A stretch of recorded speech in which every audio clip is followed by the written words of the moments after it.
ইরে বেলাল, এটা কেমন জুলুম, কতদিন হলো তোমার কণ্ঠের আজান শুনি না। বেলাল রে, তোর কি মন চায় না আমি নবীর জিয়ারতে আসতে?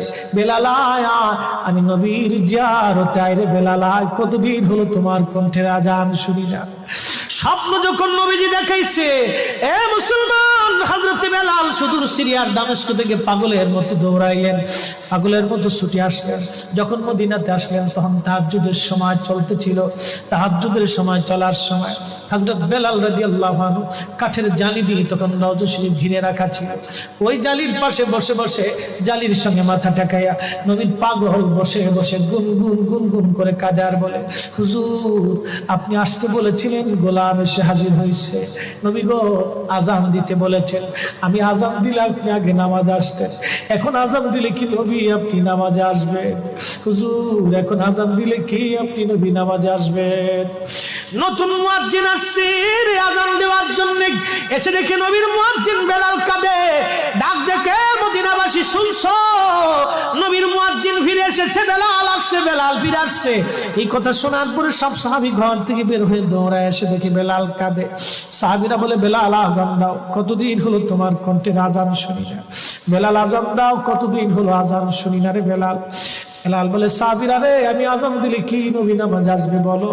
সালমান ফারসি রাদিয়াল্লাহু আনহু ডাক দেখে, সাহাবীরা আমাদের কথাই বেলাল আজান দিবে না, তোমরা যাও দেখো হাসান আর হুসাইন দুইজন ঘরের মধ্যে আছেন। ইমাম হাসান হুসাইন রাদিয়াল্লাহু আনহুমা যদি বলে তাহলে বেলাল অবশ্যই আজান দিবে। সালমান ফারসির পরামর্শে সাহাবীরা দৌড়ায় গেলেন। বর্তমান 7 নম্বর গেট বাবুস সালাম বরাবর একটা মসজিদ আছে, মসজিদে আলী। এটাই ছিল হযরত ফাতেমা রাদিয়াল্লাহু আনহার বাড়ি। এই বাড়িতে দৌড়ে যাওয়ার পরে ইমাম হাসান হুসাইন রাদিয়াল্লাহু আনহুমা দুইজনকে নিয়ে আসা হলো। দুইজনকে নিয়ে আসার পরে হযরত ইমাম হাসানকে দেখতে আমার নবীর মতো দেখা যাইতো, চেহারাটা রাসূল করিমের চেহারার মতো ছিল। নাতি দৌহিত্র নানার চেহারা পেয়েছিলেন, ইমাম হুসাইন ও নানার সুরত পেয়েছিলেন। দুই ভাই নানার সুরত পেয়েছিলেন। হযরত বেলাল রওজা শরীফ থেকে উঠে হযরতে হাসানের বুকের মধ্যে মাথা ঠেকায় কাঁদতেছে, ইমাম হুসাইনের বুকের মধ্যে মাথা ঠেকায় কাঁদে। হযরত ইমাম হাসান ডাক দেখে, নানার মুয়াজ্জিন, কতদিন হলো তোমার কণ্ঠে আজান শুনি না। যেই কণ্ঠ দিয়া নানার আজান শুনাইতা, যাও গো ওই কণ্ঠ দিয়ে আমাদেরকে আজান শোনাইয়া যাও। যখন হযরতে বেলাল ইমাম হাসান এই কথা বললেন, হযরত বেলাল দৌড়ায় গেলেন। যেই বনু নাজ্জার গোত্রের মহিলা সাহাবীর ছাদের উপরে দাঁড়ায় বেলাল আজান দিত।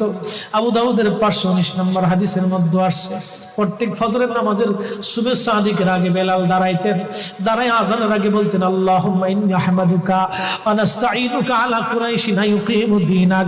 প্রত্যেক ফজরের আজানের আগে এই দোয়াটা পড়ে বেলাল আজান শুরু করতেন। হযরত বেলাল রাদিয়াল্লাহু আনহু আজকে তাহাজ্জুদের আজান দিতে গেছে।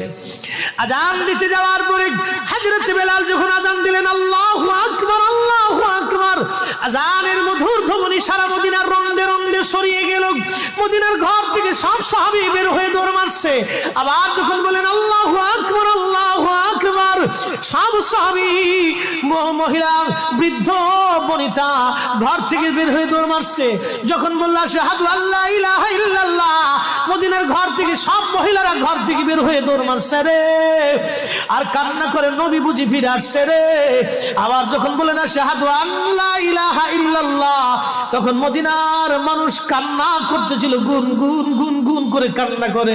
মদিনার ভিতরে আওয়াজ বের হয়ে গেল, নবী বুঝি আসছে রে, নবী বুঝি ফিরে আসছে রে, নবী বুঝি ফিরে আসছে রে, নবী বুঝি আসছে। হযরত বেলাল যখন বলেন আশহাদু আন্না মুহাম্মাদুর রাসূলুল্লাহ, মদিনার মাটিগুলি থরথর থরথর করে কেঁপে উঠছে রে। মদিনার মানুষের কান্না বেড়ে গেল। হযরত বেলাল অজ্ঞান হয়ে জমিনের মধ্যে পড়ে গেলেন, তিনি বেহুশ। নবীর আশিক বেহুশ হয়ে গেলেন। বেলালের মতো আশিক যদি আমরা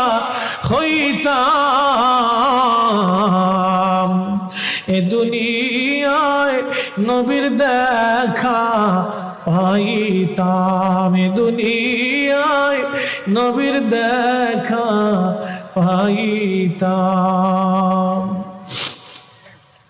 যখন হুশ ফিরে আসছে, রওজা শরীফের পাশে বসে বসে বেলাল কাদের বলে, হুজুর হুজুর আজান দিতে বলেছিলেন, আজান দিয়েছি হুজুর, আমি আজান দিলে আগে নামাজে আসতেন, আজকে আজান দিলাম আপনি হুজুর আসেন নাই, যে আজান দিলে নবী আসবে না, আমি বেলালে আজান আর কোনোদিন দিব না।